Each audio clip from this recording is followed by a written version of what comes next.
أعوذ بالله من الشيطان الرجيم. بسم الله الرحمن الرحيم. ولا تؤتوا السفهاء أموالكم التي جعل الله لكم قياما وارزقوهم فيها واكسوهم وقولوا لهم قولا معروفا. صدق اللہ العظیم. یتیموں کے حقوق کے تحفظ کی بابت احکامات الہیہ کا بیان شروع ہے. اس ضمن میں ارشاد ہوا یتیم کا مال تمہارے پاس امانت ہے، لہذا آتوا الیتامی اموالہم، یتیموں کو جب وہ بالغ ہو جائیں سرپرست یا کفیل کو چاہیے کہ انہیں ان کا مال جو اس کے پاس امانت تھا واپس کر دے.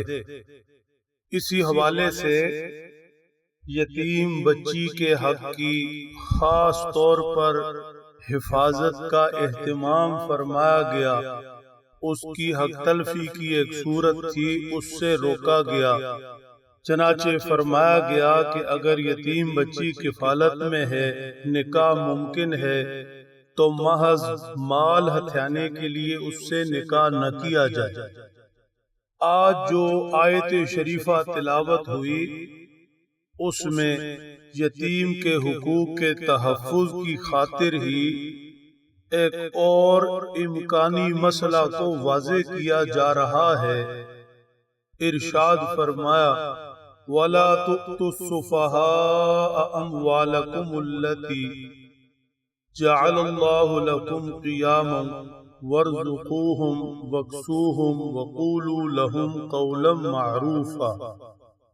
یتیم بالغ ہو گیا لیکن صورتحال یہ ہے کہ اسے ذہنی طور پر بلوغت حاصل نہیں ہوئی، ذہنی طور پر اس کی سمجھ بوجھ پوری نہیں ہوئی.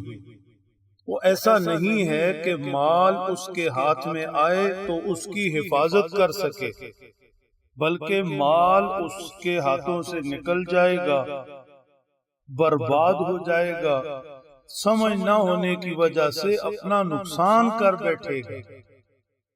لہذا ایسا یتیم کے بالغ ہونے کے بعد اس کی سمجھ بوجھ پوری نہیں ہوئی، امکان ہے کہ مال ضائع کر بیٹھے گا، اس کے ہاتھ میں اس کا مال نہ دیا جائے بلکہ اس کے مال کی حفاظت کی جائے، اسے ضائع ہونے سے بچایا جائے، اپنے قبضہ میں رکھا جائے. ایسے یتیم کو جس کی سمجھ بوجھ نہ ہو مال اس کے سپرد نہ کیا جائے.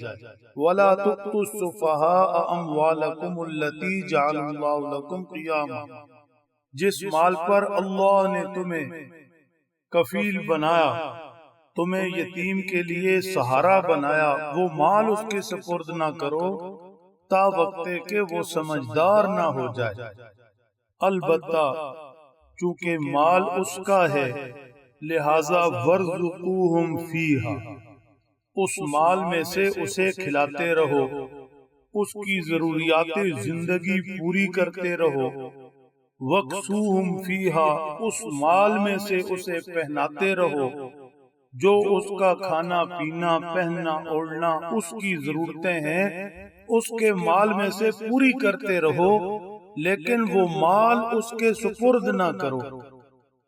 وَقُولُوا لَهُمْ قَوْلًا مَعْرُوفًا، عجب جملہ ہے، عجب جملہ. ظاہر بات ہے کہ یتیم بالغ ہو گیا، اب مال بھی اس کا ہے، اس کی ضرورتیں بھی ہیں، لیکن امکان ہے کہ وہ کم علمی کم سمجھی کی وجہ سے، کم فہمی کی وجہ سے مال کو برباد کر دے گا، ضائع کر دے گا.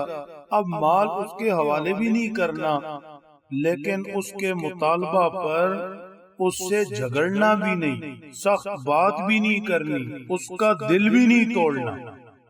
اس کے مطالبہ پر سختی سے جواب نہیں دینا۔ کیا زبردست اللہ جل شانہ کا رحمت محبت بھرا جملہ ہے کہ اسے معروف بات کہنی ہے، سمجھاتے رہنا ہے، اسے اس کی عقل کو سامنے رکھتے ہوئے جواب دینا ہے۔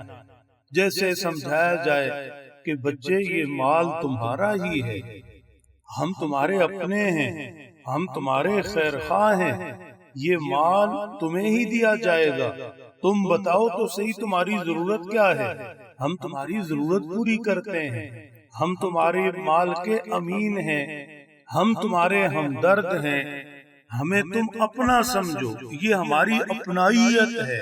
ایسے میٹھے بول بولے جائیں، خیر خواہی کے بول بولے جائیں کہ اس کی ضرورت بھی پوری ہو جائے اور وہ مطمئن بھی ہو جائے اور اس کا مال بھی ضائع ہونے سے بچ جائے۔